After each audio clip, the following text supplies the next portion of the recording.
Good morning, MacLaren. Today I have the privilege of honoring the 11th grade girls. The ladies of the class of 2021 are excellent in all of the traditional respects, consistently showing up academically with a real focus on excellence. However, they stand out in many ways that are not traditionally valued as much as intellectual excellence, particularly in their creativity, adaptability, and authenticity. The class of 2021 has had a really unique year.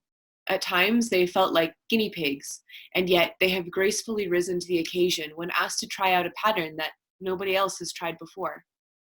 Early on in the year, I was told that these sections reunited students who hadn't shared a class since 8th grade.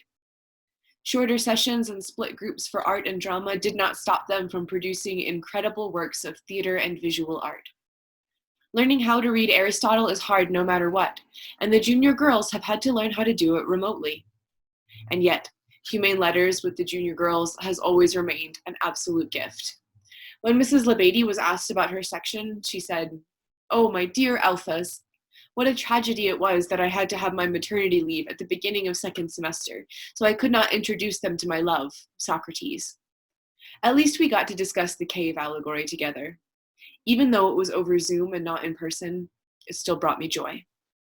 I never get their names mixed up because they're all unique and unrepeatable. They joyfully discuss Aristotle with their families.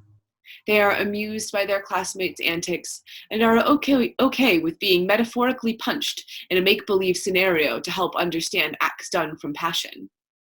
One alpha girl asked if we could add long skirts to the uniform, the same one who took it upon herself to literally sew her own dress for her play. They asked questions like, can someone who is decidedly unjust ever become just?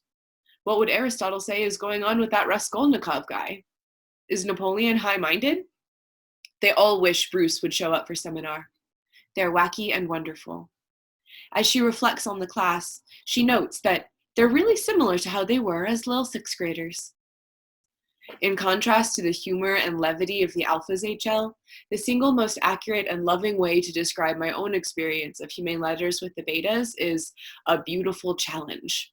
They are aggressive in their commitment to thinking for themselves and ask questions that I had never begun to consider, and usually wind up answering those questions for themselves with minimal guidance. The Betas have this wonderfully unflinching approach to philosophy. They demand internal consistency and won't let go of a topic until we have resolved the apparent contradictions within it.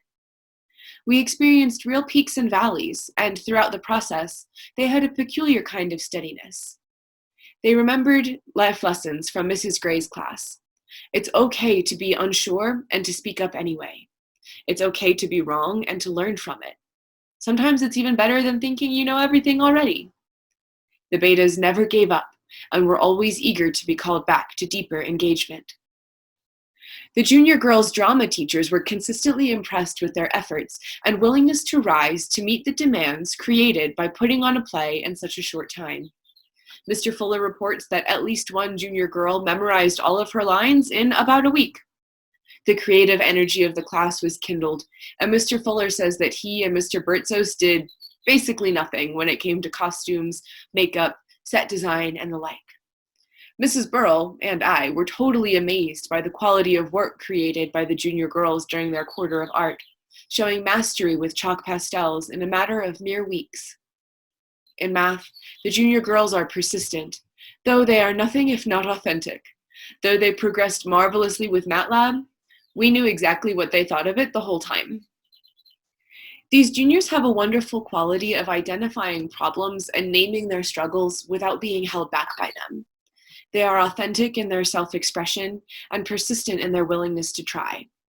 If a junior girl is feeling a bit hesitant or overwhelmed, you as her teacher will probably know, but you can also depend on that same student to put on a smile and try it anyway, even if she feels uncertain. The junior girls take ownership of their experiences and make them their own.